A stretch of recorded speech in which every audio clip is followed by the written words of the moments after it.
Hi, Yehudit. Welcome to the show. My pleasure to be here. I'm so honored to have you. How are you today? I'm great.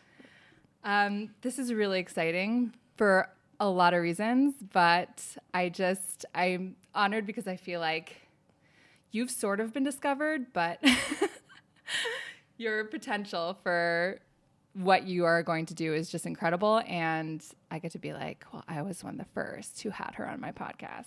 People would be Awesome. jealous of me.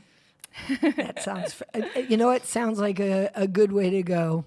It would be my pleasure to get this message out. You know that's all this has been about for the last 20 years is how do we get people to hear this? Yes. And I am committed to doing anything I can to be part of that process. And that's part of why we're here today. So I have heard your backstory quite a few times because I hear you speak a lot, but I would love if you could give some of it to your listeners because I know that you were in a not happy place. You were like 5 kids into your unhappy marriage. Is that right? Oh, yeah. Right. And then, so 5 kids into an unhappy marriage, and now you are a black belt in judo, CEO of an incredible organization that is changing the world, like traveling to countries all over the world, working with women and girls to complete your mission. So how did you flip that around? Tell us how that changed. So a little bit of the background, and part of this is really very generationally oriented because what the world is willing to talk about today is not what the world was willing to talk about in the 70s. And there were so many things that we didn't know. We didn't have, as kids in the 70s, we didn't really have words for being gay. We didn't have words for sexual assault. So there were so many things that could fly under the radar that, and in a way that wasn't the big scary stuff. Yes, there was a lot of big scary stuff too, and violently abusive stuff. That was not my story. So my story was as a 12-year-old taking guitar lessons with the cantor of my temple. I fell in love with him, and he took advantage of that. I was a 12-year-old. He was 27. Uh-huh. And it took me until I was the mother of a 12-year-old girl to really understand how he had stolen my childhood. So no, it wasn't big and scary, and I thought I was having a relationship with one of the most charismatic and good-looking, well-loved in the community people that I ever knew, and it was our special secret. What it really messed up was normative development with people my age. So I never had a no for sex. I had a why not. And why not is not the reason to get involved in an intimate relationship. So it wasn't about intimacy. It was about a specific act. And that got me into really bad places. So, a lot of numbing of feelings, drugs and alcohol. At some point, I couldn't afford the drugs anymore, so I would sleep for drugs. And the line between that and prostitution is not very thick. But that was a real turning point for me. The first time that one of my drug dealer boyfriends tried to pimp me was a point at which I said, yeah, no, that's not a line I'm going to cross. I don't know why, and I don't know where that came from, but somewhere I realized that was a line I wasn't going to cross. Now, it didn't save me from other abusive relationships. Recently somebody, Facebook is where you get all your knowledge in life, but, posted something that really rang true with me. And that is that abusive people are just as good as cultivating a loving, caring, fun, safe persona among others as they are to catch their person with which they take out all of their anger and violence.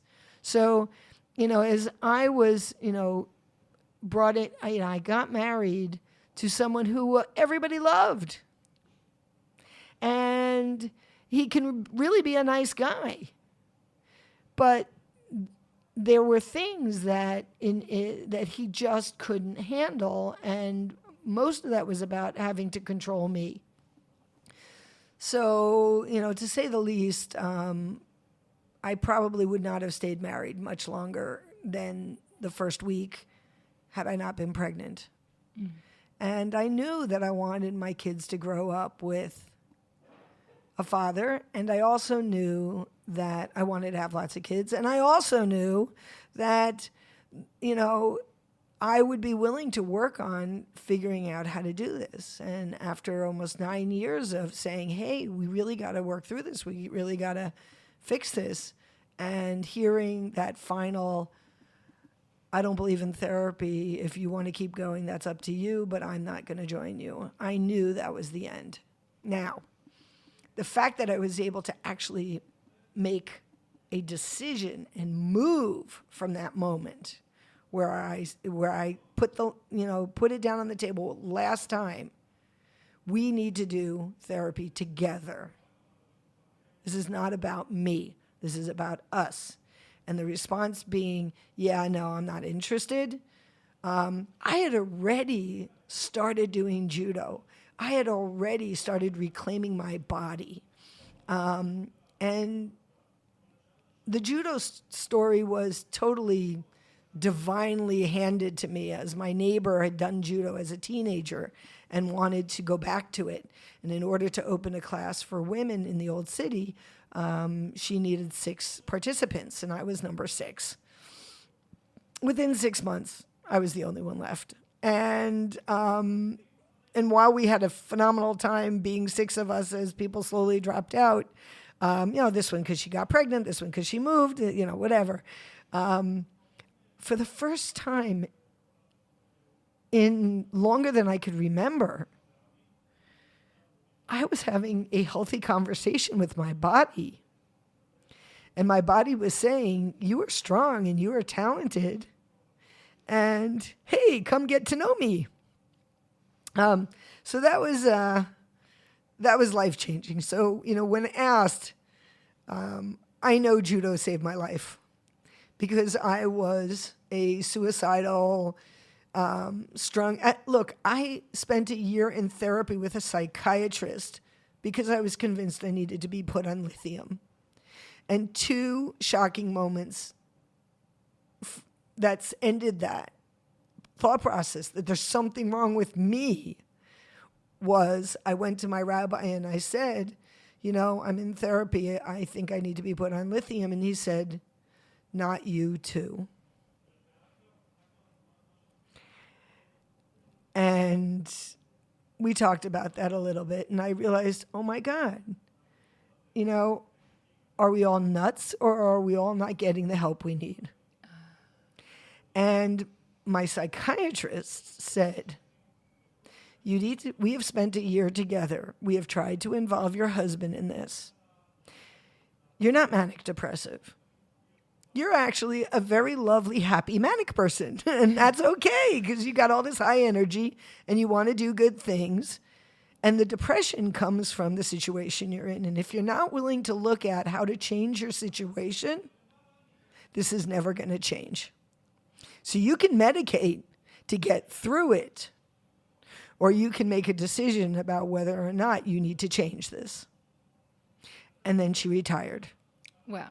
You're on your own. Yeah, right. I was sort of like, in a canoe without a paddle. And I was like, oh, God, yes. Okay, I need to think through that now. And, we were in the process. Things were not good where we were living. We were looking for a better school or a different school for our son, who's the oldest. And we moved out to Gush Etzion. We moved to Efrat, nice suburban community. Everything's going to be peachy and wonderful. And the reality is that it isolated me from my friends. Back in the day when there were no cell phones. Like, we got to have a little technology check here. It was the very beginning of internet. I had started getting involved with an online group of Jewish feminists called Bridges. I don't even know if they exist anymore. But, and I was learning to test out my voice, learning how to just speak up for myself and say, hey, this is what I believe. This is where I am in life. This is what I want. And yet making the decision, I'm super lucky and privileged because money was never an issue in making the decision about divorce. I actually, when it was a process, but at one point, we had been talking about divorce for 9 of the 9 years we were together. And I don't, either neither of us was brave enough to do it, or neither of us was smart enough to do it, or neither of us was ready to do it. But, and there were times when he walked out and just would disappear for a couple of months or a couple of weeks or whatever and leave me alone with all the kids. But when we were at that final place of, we're not going to have more kids, 5 is enough, Baruch Hashem, and we can be part of deciding Masha ba Baruch haba, whatever happens, bless it. But that's within our control. And we knew we weren't going to have more kids. And I really needed to assess, well, is this relationship healthy? And not just healthy for me. Is it healthy for my children? And, many of us who take the, path of getting divorced don't do it because of us. We do it because we see how this inappropriate relationship is affecting our children and our children's relationship with us. Because many times, I was finding my kids treating me the way he treated me. And it's one thing for me to have to put up with that from my husband. It's another thing altogether for me to have to put up with that from my kids. And I went to my dad, and I went to my mom, and I said, look, we're seriously considering getting divorced. And my mom looked me straight in the eyes and said, whatever you need to do, we will support you. And my dad said, whatever you can do to keep the family together, do it. And then I went to my rabbi, a different rabbi. I went to my rabbi and I said, look, this is what's going on. And he said, well, I'm going to give you both of those pieces of advice, but I want to put them in a package. Give yourself a month. And then if at the end of the month you feel like things are changing because you're talking through everything that's a problem, make it 3 months. And if at the end of 3 months you still feel it's going in a good way, give it another 3 months. Like, you can handle 3 months at a time. Okay, fine, great. We'll totally get support if I choose to do it. We'll totally, do whatever I believe is the right thing to do to get to a place where I can make a healthy decision. And I knew that me and my children would never be homeless or foodless. And most women don't have that privilege. Like, so the financial piece of walking away is a really hard decision for most women.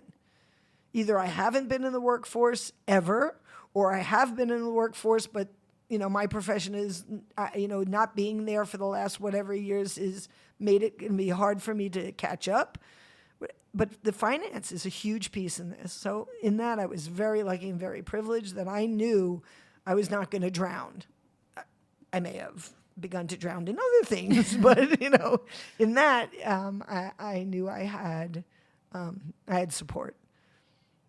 So where do you want to go with this? That's it. I mean, Okay. Getting out of my marriage, I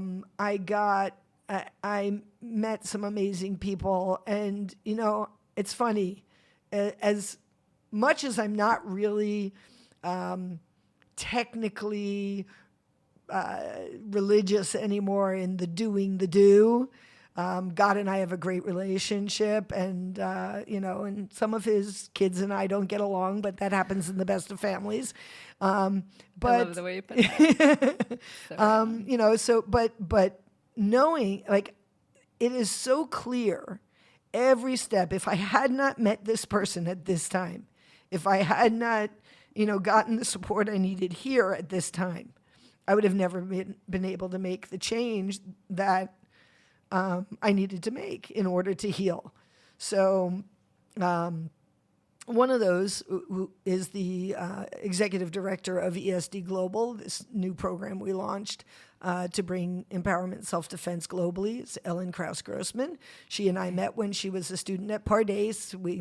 My husband will let me go away for Shabbat to visit a friend who was up at which one in Tzfat, the Chabad one, whatever. I know what you're talking about. Yeah, exactly. So we went, and she happened to be at Shabbat dinner with us. And when she heard that I was learning judo, she was like, "Oh, that's cool. I'd love to join you. Can I come to the judo class too?" So all of a sudden, we were 2 people in judo. It was pretty awesome. And then she had been held at knife point in Thailand or Taiwan or wherever she was doing some work, and so she was whatever. She had a traumatic knife experience, and though everything worked out fine, she knew of this organization called the National Women's Martial Arts Federation that runs a special training, and she said, "Yehudit, you're going to be in the States this summer anyway. Would you be willing to come? I think it would be good for you too. Would you be willing to come to special training and support me as somebody who knows my story when I take a knife class? Because I may be triggered and I may need emotional support." And I said, "Sure. Why not? Martial arts, women. Hey, this sounds awesome." And we divvied up the kids. My oldest went to summer camp, and you were still married at this point? No. I was already divorced. That had happened during that year that she was training with us, and I had a lot of support from her going through that and talking through it. And she never said, "Get divorced." She said, "Listen to your heart." And she had taught a self-defense class here in Jerusalem because, and this is the funny part, because I thought she was a professional self-defense teacher. In my brain, that was the story I told myself, that she was a women's self-defense teacher. But really what she was a Boston Impact graduate who came to Israel and said, "Oh, women have to learn self-defense. I'm going to teach the students at Pardes what I learned in this one Impact class that I took." Can you tell our listeners what Impact is, please? So Impact and empowerment self-defense fall under the same, we're roots of the same tree. The difference being that Impact is adrenaline-based learning, which means it's a team. There's a female instructor who's the lead of the team, and there are male instructors who are both good men getting on the mat saying, "I believe that women not only can defend themselves and should defend themselves, but they have the power to defend themselves. And I'm going to let them practice on my body. I'll donate my body to science to prove to them that they are actually capable of defending themselves." And the adrenaline-based learning is a lot like how we train, paramedics to, break the tunnel vision and get through what you need to manage the adrenaline in a way that you can keep safe. Because adrenaline is a drug. It's, got its good points, it's got its bad points. And if you train to manage it, you'll have an easier time dealing with a traumatic event. You create the adrenaline in the room by with the male instructor grabbing the women, right? So that adrenaline you create the adrenaline in the room by having a creepy guy climb on top of you when you're laying on the floor and Well, that too, yeah. yeah, and whispering sweet nothings in your ears, and you totally forget that you are in a classroom, that there are people there supporting you, that this is just a scenario because you have been kicked into your adrenalized state. And you fight from that adrenalized state and you win. And your body goes, oh, I can do that. Like it gets it. Like, I can do that. Wow. And you have no idea what you just did. Like if I stand there in front of you after a fight and say, well, what tools did you use? You have no idea. Not only that, you have no idea how long that fight was. You have no idea how many kicks you used. All you know is I'm here in the line. I got help and support, and the icky guy is lying on the floor, showing that he's been knocked out. And that's a beautiful thing. Empowerment self-defense is one teacher whose job isn't to impose upon you a curriculum, but their job is to facilitate a process of you connecting with your inner power, because you are the only thing that's going to be with you all the time. And therefore, you need to learn how to use you to get out of icky, sticky, unpleasant situations. And, the principles, you want me to go into the principles No, quickly? don't go into the principles quite yet. But Okay. I do want to say just, first of all, that I've taken both those classes and I've taught both those classes. And I recommend that everyone take both because they are different and they do offer different tools. If you take one, I would say impact. If you have to take only one, but eventually you should take both. Impact's like the Lexus. Yeah. Right? So Lexus and Toyota are the same company, but you get a different experience when you drive a Lexus. Totally. You're both going to get to your destination, right? And the destination is feeling connected with your internal power. But one's just a prettier ride and gets a little more intense. Yeah. But yeah, they Emotional. definitely both have their own special sauce For sure. to them. Okay, so you flew to the States with Ellen. So I flew to the States, and This then is we your introduction flew to out SD. to Washington State, to the Olympia, Washington, wherever the heck that is. I stayed with a nice Jewish woman who lives in Seattle, and we went to special training together. And she's Joanne Factor. She's out there in Seattle teaching self-defense forever. One of the... She'll kill me if she hears me say it. One of the grandmothers of empowerment self-defense, but she's awesome. And I took my two oldest daughters. Like, they were training in judo with me. I was a judo teacher in Efrat. And they came out, and everybody was just so amazing with these two young girls. I mean, they must have been about 8 and 6, 9 and 7, something like that. And everybody wanted to work with them so that I didn't have to, so that I could train too. I mean, it was just really pretty awesome. And I was put in a room because I'm assuming that we both wrote kosher for our food options on our application, and they basically went, maybe we should put them in a room together and they'll figure it out on their own. And that's where I met Jill Shames. Jill. And Jamie Zimron. And Jamie had, so the Jews connected at special training, and we did a really nice Havdalah and whatever, but there was a connection of, oh my God, we need to bring this to Israel. We really need to bring this to Israel.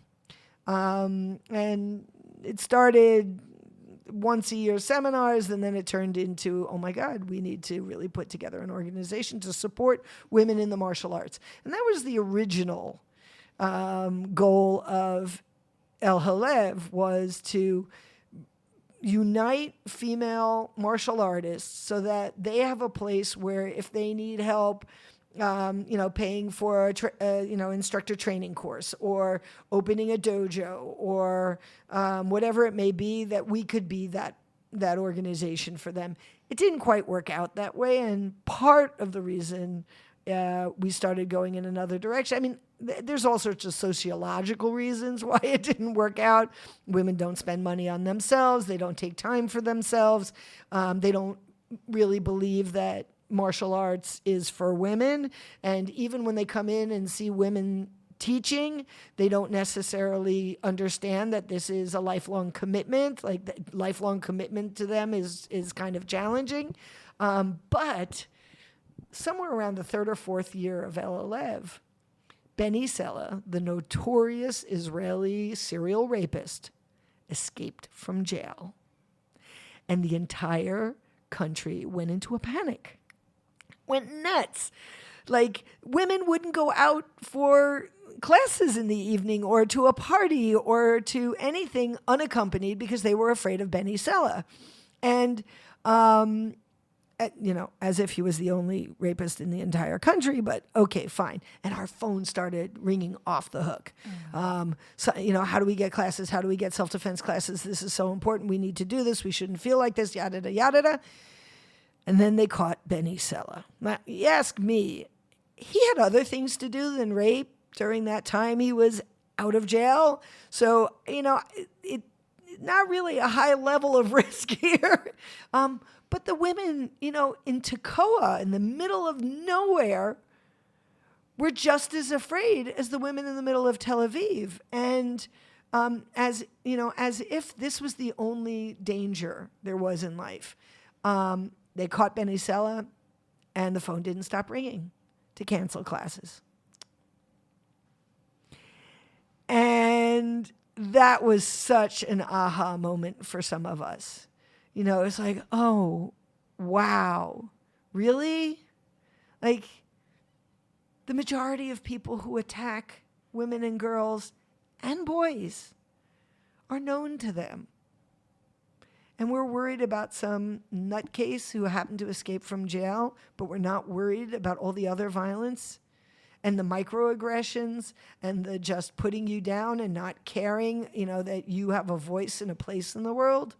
So we re-looked at what we were offering, and about that time we had just brought Impact to Israel, and we're looking at how we could really address what most people are afraid of, and in a way that it really kind of wakes up their ability to look at it.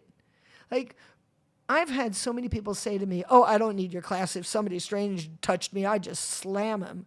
I'd hit him. That's easy. That's a no-brainer. But are living with abusive husbands. Like, they can't see the abuse in their relationship, but they're sure that they're totally empowered and ready to kick ass if they have to. So I'm glad they have that I'm good with strangers, but good with strangers. What about the boss who's inappropriate? And I'm not even talking about sexual assault. I'm talking about the whole manipulative behavior and the building of trust and relationship in a way that feels icky, and then breaking it. And then breaking it by going over the line and then causing doubt on the person who is now being victimized to say, well, wait a minute, why didn't I say something earlier? Was it my fault that I got into this situation? Why didn't I walk away? Why didn't I yell? Why didn't I fight back? Well, because this person groomed you to not see that as an option. So how do we give tools? How do we... See, I don't like the give tools things anymore. I used to like it. Yeah. I used to like it. How do we draw out of the women and girls and kids we work with their understanding that their body is powerful, their voice is powerful, and that they have the right to use their body and their voice in any way they need to defend themselves against something that doesn't feel right. Period. Whether it's leading to sexual assault or it's just leading to talking to me in a way that's, demeaning. So How do I say, no, wait a minute. I have the right to be treated with respect just because I am me. Not because I've proven anything in the world, not because I've done anything great, but just because I am in this world living and breathing and doing my best to be the best person I can. I have the right to be treated with respect. And I have the right to decide who touches my body and who doesn't. End of story. And so ESD is about that process. Like me as a teacher, my job is to facilitate that conversation between you and your body, you and yourself, you and your voice. Oh, wow, I really can be loud. Huh. Never thought I could do that before. Well, wait, you know what? Maybe I need to be loud right now. Well, I did it in class. That felt great. I could do it here too. One of my favorite success stories was this lovely British psychologist. She's probably like 5'0", and she came for a 1.5 hour taste of empowerment self-defense. Right, one of these we did it for a group of therapists and social workers from here in Jerusalem, and great. Wednesday, Sunday morning, the office gets a call. I need to talk to Yehudit. I need to talk to Yehudit. I need to talk to Yehudit. Now, they don't usually put calls like that through. What do you want to talk about? No. I just need to. Fine. So get her on the phone, and I go. She says, I was in your class Wednesday night. I'm British. We have been taught and educated to, and this is a woman in her mid-50s, educated to be quiet. Just whatever's going on, just be quiet and just, it will pass. And it will pass. And just be polite, be quiet, it will pass. Friday night, I had a Shabbos guest. And my Shabbos guest wasn't speaking to me respectfully.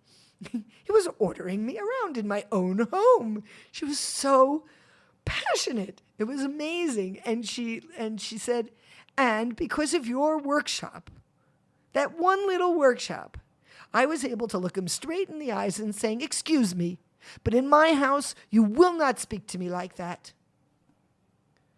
I'm feeling so awesome and powerful. Like, was that a real threat to her being? Could she have just, all right, jerk, we're never going to invite him again? And make herself be invisible? Or could she say something? And she said, and after that, he was fine. Like, he excused himself, and he was fine. Done. End of story. End of story. And, that is exactly the type of story that doesn't make it to the crisis hotlines that, nobody calls a crisis hotline and says, hey, this guy was being really horrible to me. And, I know him from school and we were hanging out in the dorm and whatever. He was just being a jerk and I threw his ass out and we're all good. I pushed him out of my door, locked it, said, bye, guy, and we're done. Like, nobody collects, well, not nobody. I mean, LLev collects those. Does. Yes, LLev collects those stories, but they're there and they exist. And I'm not in any way, reducing the importance of collecting the stories of scenarios that don't turn out good, because it is so important for us to give those people support and what they need to go back and fix what they can and heal as best they can. But my goal in life is to make sure that we have fewer survivors. And I truly believe that there are many things we need to do. We need to change the systems and we need to change the petri dish that violence is allowed to be fostered in. And part of that is shaming the wrong person. I mean, very simple. The only person who should be shamed in an attack is the person who made the attack, period. There should be no shame for the person who was attacked. The responsibility is always in the hands of the person who decides to step beyond, above, over, stomp on, trample the boundaries of someone else. And yet we spend much more energy protecting those people than we do supporting the people who are reporting. And how do we give everybody the tools they need to just stop things way before they develop into something icky and bad? Great. So one of my questions was, how are you planning on using empowerment self-defense to change the world? But I guess you just answered that, because I mean, from what I heard you say, it's just reduce the number of victims seems to be your number one priority. Is that correct? Yeah, we are focusing on, it's time to stop calling everything prevention, because recognizing abuse, removing somebody from an abusive situation and rehabilitating them is one form of prevention, but it's secondary prevention. It's not stopping violence. It's just stopping the next violent event. Whereas if we could spend a little more time and energy talking about primary prevention, which is how do we educate our communities, people, men, women, anyone, on what is it to be a response-able person? Like, I am not responsible for the violence that you would perpetrate on me. Well, I wouldn't. I wouldn't Right, try, I know you wouldn't. But I'm not responsible for you deciding to be violent towards me. But I want to be able to respond. I want to be response-able.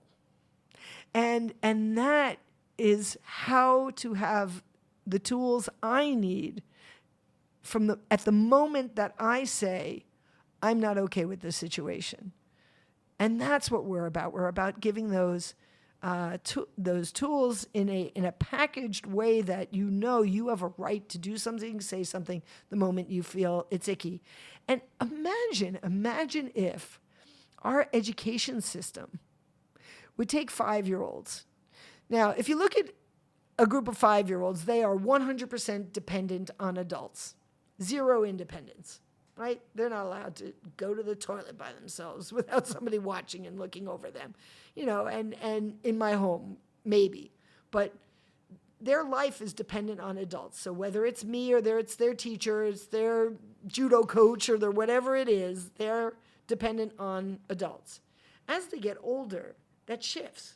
And the more independence they get, the less dependence they have, until they get to high school, when they're 100% independent, they don't even listen to us anymore, like gone the dependency. And not only that, but they fight it. They're not ready to hear us anymore. They want to figure it out on their own, which is great and exactly what it's supposed to be.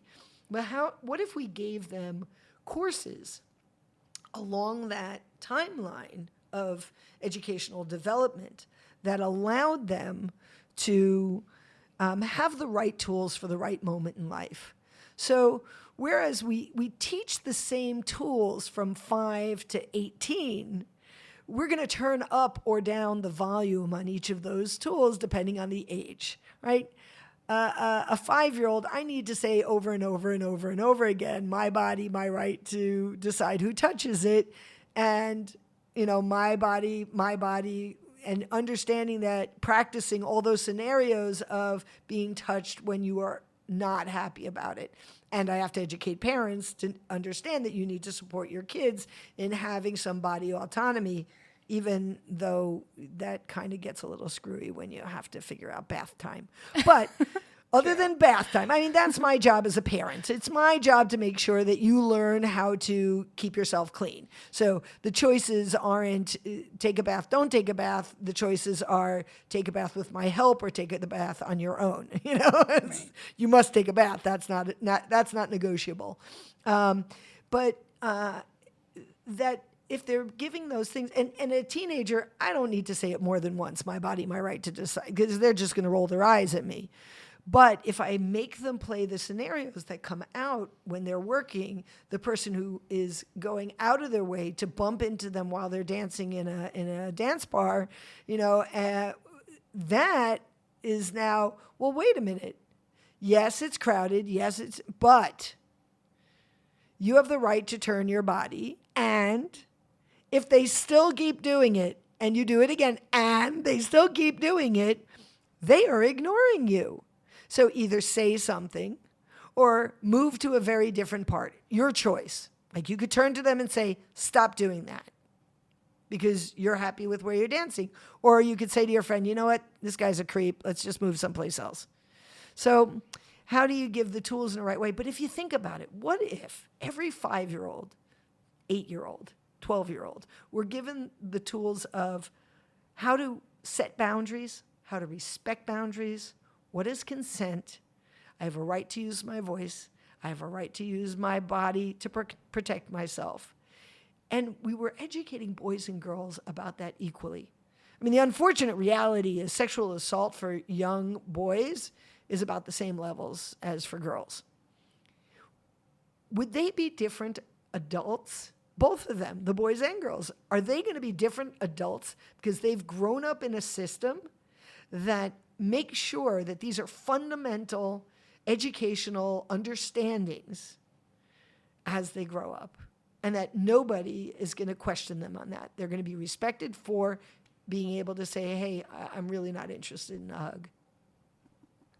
That could be huge. So that's what we're trying to spread all over the world with respect to different cultures. So yes, in Costa Rica, it is acceptable to give a big kiss on the cheek and maybe even a hug when you meet a stranger for the first time. And yet, it's still my right to say, you know, I'm really not comfortable with this. I'm glad to meet you, and I know this is you're culturally acceptable for you, but I'm just not a hugger. And that'll be super awkward and weird for the person saying it. And it will, but it's, and yet, so I have to make that, but I get to make that decision. Right. I get to make the decision. Am I okay with going, oh, that's, regular culture. That's what you guys do. Okay. I'm okay with that. I mean, if a hand ends up any place other than on my back, I'm not going to be okay with that. But I can handle the hugging even though it's a stranger. Or, this is a no-go place for me. And I have a right for this to be a no-go place for me. So, and just knowing that you've got the right to make those decisions, I believe would lead to healthier adulthood. And that's what primary prevention should be about. For me, my experience with the empowerment self-defense was also just it's not hold up with sexual violence. It's like, even if you have zero fear of ever being a victim of harassment or violence, it's still so beneficial because it affects every area of your life, in how you speak and how you stand up for yourself and how you expect other people to respect you, and how you set those boundaries. So I'm wondering, because a lot of our listeners are going to be mothers, and mothers, I feel like, are just giving all the time. And so they have a bit of a unique struggle when it comes to boundaries. And I'm wondering if you could tell us a little bit how ESD helped you through that and how it's helped your students who were mothers through that. I think every mother will understand this one. So I love holding hands with my kids when we walk. I cannot stand when they drag behind me and my arm is being pulled behind me. That happened to me the other day. Right? And so I slow down and then they slow down. No, I slow down so that you keep going at your speed, and so my arm doesn't have to be all torqued behind my body, because that's not good for me. It doesn't feel good. It hurts. And being able to explain to them, I really want to hold hands when we're walking. But I can't do that if you keep pulling my arm back. Like, that's reasonable to ask. I'll walk slower if you need me to walk slower. But if you're just going to daydream and just have me drag you along, this is not working for me. So if you want to hold my hand, then we have to walk at the same speed, and you need to be next to me, and then I can hold your hand.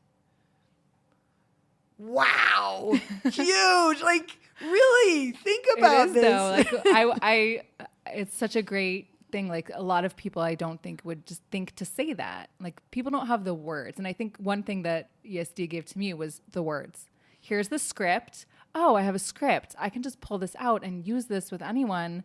And now that I have the words, now I feel comfortable opening my mouth. I know what's going to come out. And it starts from that place. Yeah.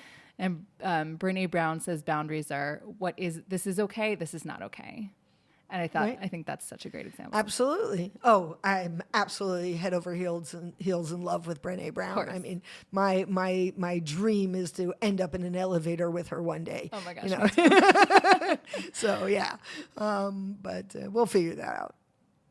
Anyway, and no question that her work on shame and vulnerability is huge, huge.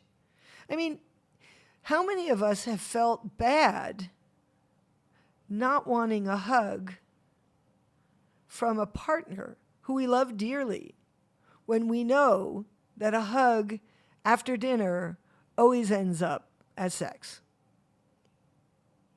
That there is never a hug that is not connected to sex. And how do we say, help them understand that I have been touched by little people all day long. They've been inside my nose. They've been inside my ears. They've been up in my shirt. I have been touched all day long. I need a touch break. And would that make for healthier relationships? For just saying, oh, wow, I can totally hear that. Well, can we schedule a touch time, that is just for me? And I was like, oh, cool, sure, we could negotiate that. But it can't be after a full day of being touched all day by the little people. Right. It's like Saturday night is no, right. After school, maybe, It's like, okay, it's okay for us to have sex. I want to have sex, so that's okay. But what's not okay is this time frame, or right. just like so it's not like I don't want you, I don't love you anymore. Like all the right. things, all the stories that we might or he might create around that. Exactly. This is okay, because we don't communicate. Right. Oh my God. And that it goes back to the I didn't have a no, I had a why not. I mean, how many of us have had get it over with sex? Now, doesn't that sound horrible when it's put that way? Why would anybody want to do that? I want to be fully engaged if I'm having an intimate moment with a partner. I don't want to just get it over with. So maybe we have to negotiate about, how much get it over with is okay because there's a difference in needs. Talk about it. Don't just assume and don't go into the, all of the manipulative mental behavior. Oh, you really don't care. You don't love me. It's been 3 days since we've had sex, not even 3 months, and how do we, so how do you find that wholeness of being that I'm allowed to live fully and happily and in communication with my body? Hey, this is the greatest gift I've ever been given. I want to take care of it. It's got to take care of me till the end of my days. So I want it to feel good about the things that happens to it. And my soul is no different. I want my soul to be treated with respect and nurturing and support. I don't want it being trashed all the time and then I have to get over it or, get past it. No, we need to learn how to work with each other in a way that really supports each other's growth. Maybe part of it's a bit of a, poverty mentality in that, that the more I let you have or the more I let you decide, the less I have. But yeah, we're not doing very good with that. So we need to find a good way to realize that if we all work together and if we all communicated and if we all treated each other with respect, we'd be solving a lot more problems in the world. I love it. What is the number one thing that mothers can do to protect their children from sexual violence? Because this has been in the circle of mothers, it's a huge topic right now. It's always heated. Every time there's a report, it's just everyone freaks out. Yep. And people are waking up to how common it is, and it's terrifying. It's terrifying. It's absolutely terrifying. We want to be aware. I'll give you the. It's complex. It's very complex. But what I can tell you is that when we do the stranger danger thing, don't talk to strangers, don't go with a stranger, don't whatever. Not only are we not giving our kids the tools they need for the majority of sexual assault, which is people known to them, and people you may actually really like, that you have decided is a good friend, is a good neighbor, is a good person in their lives, because they're not going to behave inappropriately with you. As the parent. Because that ruins the petri dish. They can only get to your child, to be alone with your child, through trust. So they have to build trust with everybody around them. Okay. We hear the stories over and over and over again, but everybody liked him, but, and he was going to help me with my career, and he was going to do this and that. And they, there's the manipulative behavior is all around. The other problem with stranger danger is if you set a rule and the first thing you do is break it, it's not going to be a good rule. So don't talk to strangers. What's the first thing you do when you walk into a supermarket? You talk to strangers. So our kids see us talking to strangers all the time. So it can't be about the stranger. It's got to be about strange behavior or made you feel strange or uncomfortable, or didn't respect you saying, I don't want a hug, or I don't want to be alone. I want mommy with me. And again, every 2 years in the developmental stages of children, they're in a totally different place, because all of a sudden they're 9 now and they're crossing the street by themselves. So they have to absolutely have the tools they need to be safe crossing a street.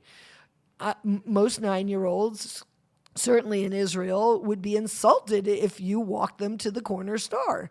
They want to be able to do it on their own now.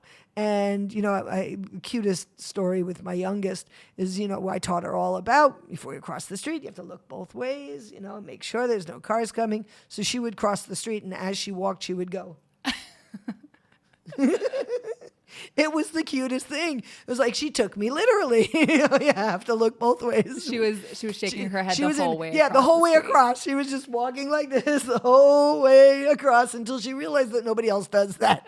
That they look before they start crossing. There's nobody there. There's nobody there. It's okay for me to cross, and to cross purposefully, right? You don't stop to check your phone in the middle of the street. Okay, got to get to the other side. So. We teach kids safety. Like, I have 4 girls. I can promise you none of them has ever tried to blow dry their hair while they're still in the shower. Right? Like, they've learned enough about electricity because I've made sure of it that they know what is dangerous and what is not. Yeah, we do this all the time. We teach them how to use knives properly. We teach them how to use, because using a knife on a cucumber and using it on a pomegranate are 2 different things, or piece of pumpkin, which I have stitches for. Oh gosh. Start with the cucumbers. Right. Exactly. So how do we do all of this education about being safe, but for some reason, when it comes to being safe around human beings, we get so hung up with we don't want to make them paranoid. Oh my God, have you ever heard the news? Like, do you really think our kids don't hear that news? You don't think, I had a lecture where one of the first question from a guy in the audience was, well, aren't you just going to make girls afraid of everything? And it probably wasn't very PC. I said to him, wow, I've never been asked that question by a woman. because we know our lives are scary. We know that from the minute we understand we're girls, that life is scary and that we have to be careful and we don't know where it's going to come from. And this big, scary, dark surprise, but it's going to come. And yet we don't want to learn what to do about it. So that's the tough spot.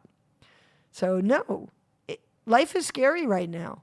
They hear all the noise. They hear all the talk.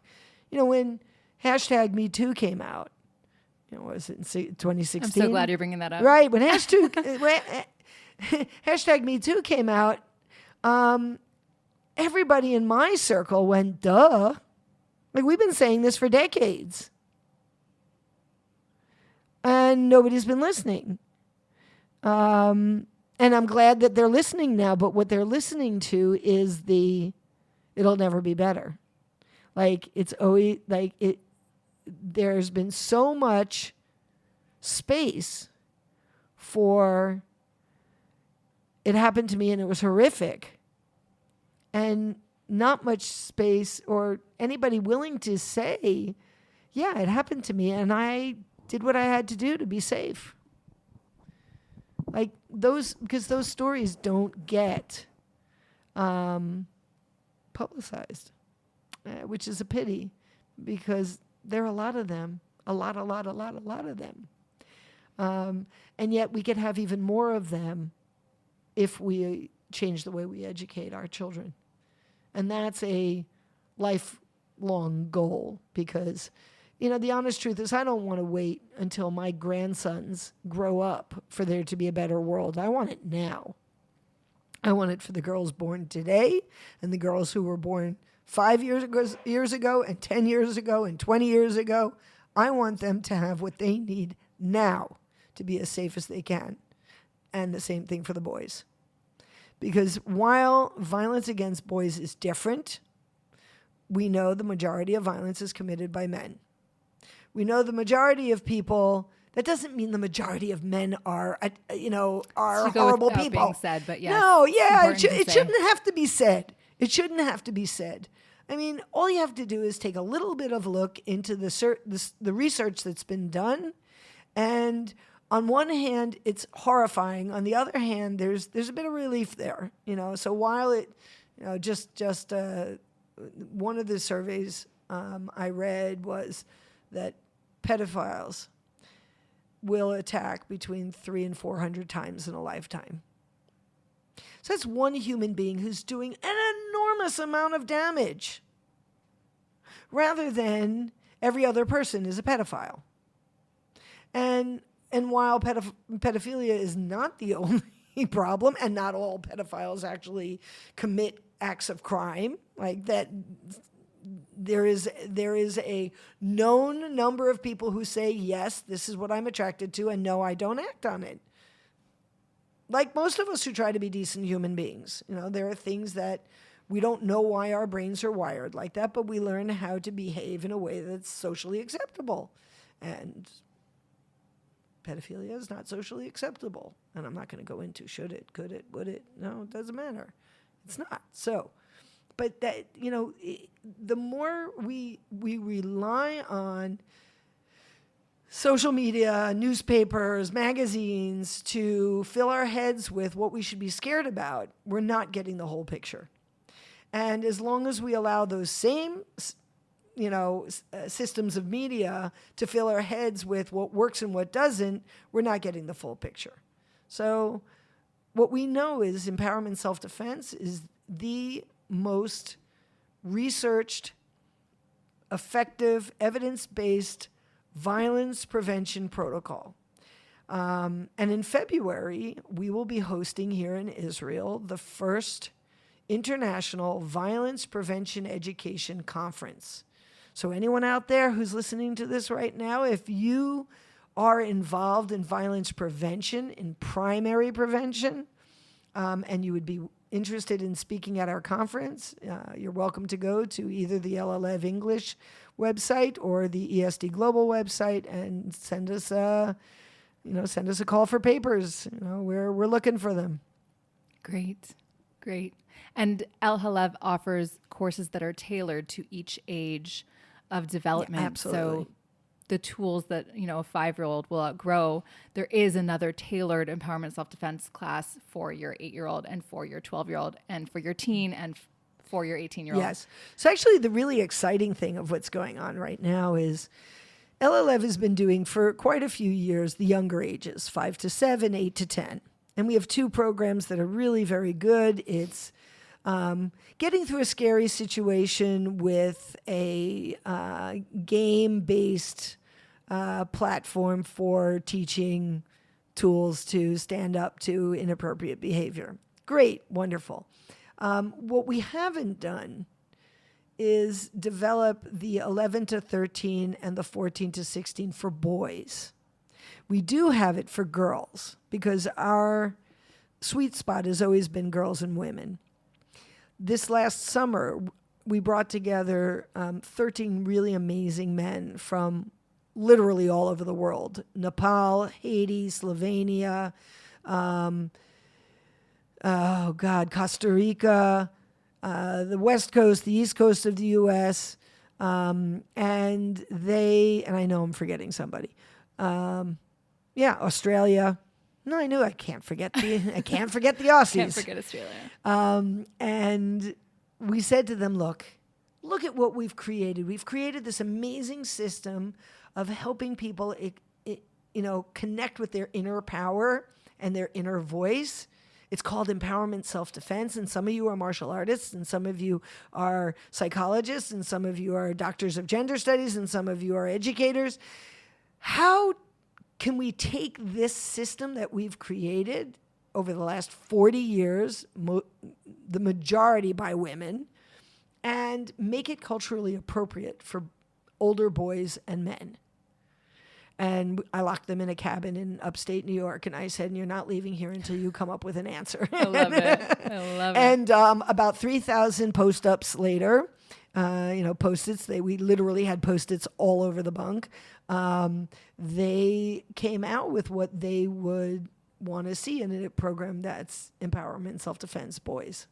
That is incredible. So in February, we're going to be doing a co-ed level 1 teacher training for people who want to bring, the goal being that a man and a woman work together as equals, role modeling how men and women should work together in a classroom with boys and girls together getting through the empowerment self-defense program. So we're doing a teacher training for the 5 to 7, 8 to 10-year-olds first.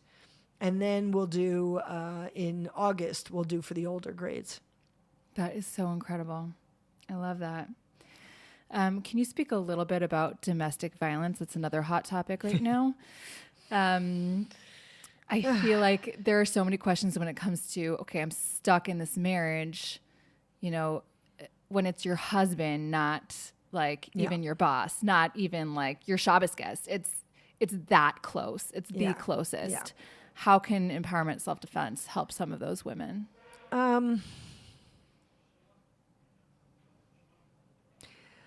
It's a tough question. I just came back the beginning of September. I presented at a conference for the 3rd international conference on domestic abuse in Oslo, Norway, and the majority of what we were hearing is how do we create systems for recognizing what's going on, helping the person recognize what they're in, because that's not always easy, and giving them the support they need to leave. My hope is that if we can teach more people before they get involved in relationships, that as they negotiate a relationship, they're going to be more aware of what red flag behavior is.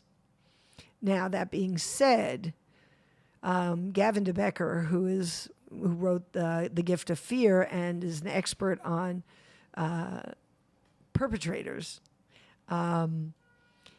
says that, nice is not a trait. It's not, part of a person's being. Like, you have green eyes, you have brown hair, and you're nice. No, nice is a strategy. And I'm nice in some situations, and I'm not so nice in other situations.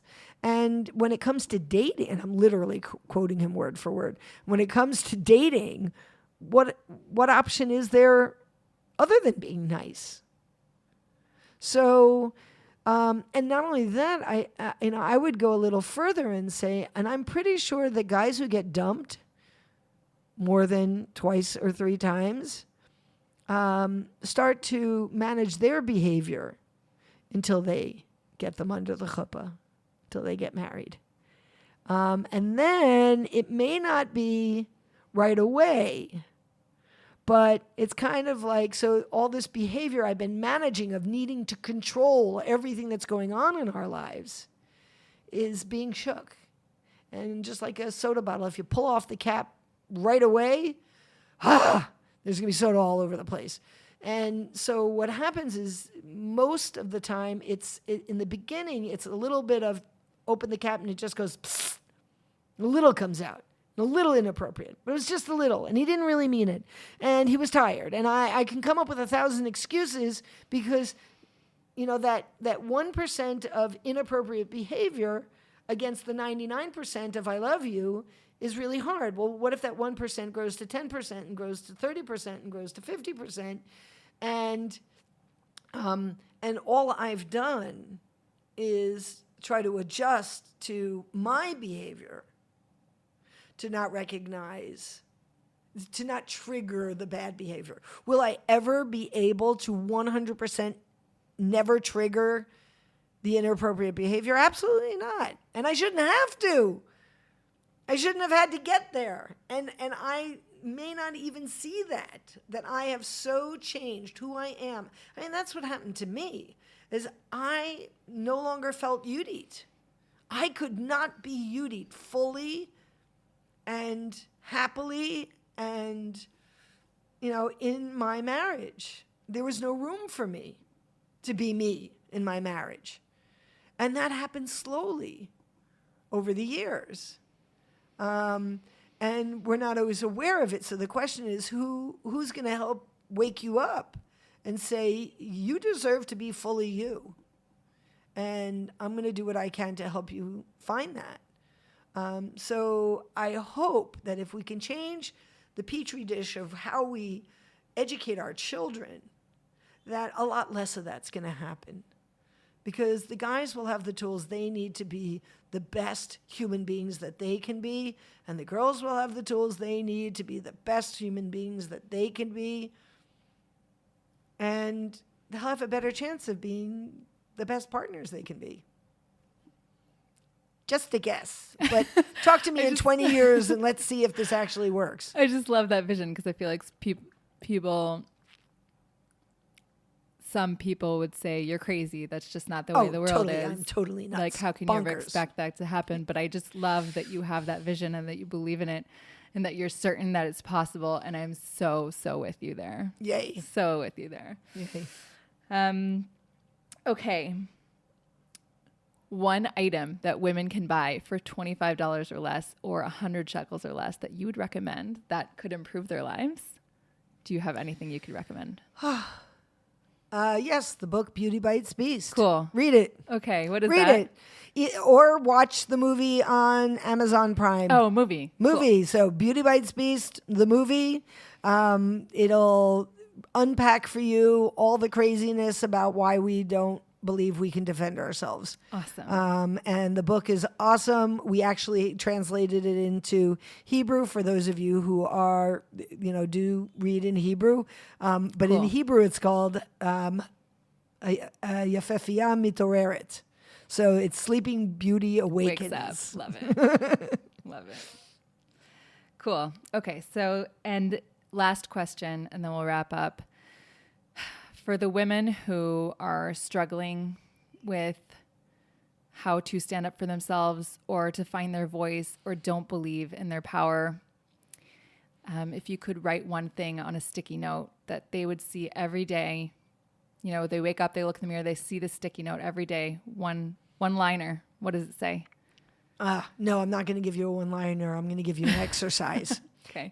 And this is what I did. I literally did this. Nobody told me to do this, but I realized that, first of all, we wake up in the morning. The first thing we do is we look in the mirror and we assess all the pimples on our face and every wrinkle and everything that's wrong. We do not even say, "Good morning, Yehudit. Great to see you," to ourselves. So that's the first thing you can just start with. But what I did when I was at my low of my lows is I took pictures of the people who I know love me for who I am. And I hung them on my mirror so it wouldn't bother me from checking the pimples in a arch around my head, so that when I looked at the mirror, I had to be surrounded by people who I know supported me and loved me just the way I am. So that's if you want to do something to really help you pull yourself out of the the dirt, find someone. You have people who love you and care, and they're there, and they may be in the periphery, and they may be somebody who you had a relationship with in high school. I mean, I've got that crazy lady, next door neighbor friend who let me crash in her basement because I was miserable and not talking to my parents. And, who always accepted me for who I was. So they're there. You just got to figure out who they are. And if it means just writing their name on a sticky note and putting it in that arch around your head, do it. But that's your crown. I love that. Yehudit, thank you so much for spending your time with us. You made me cry.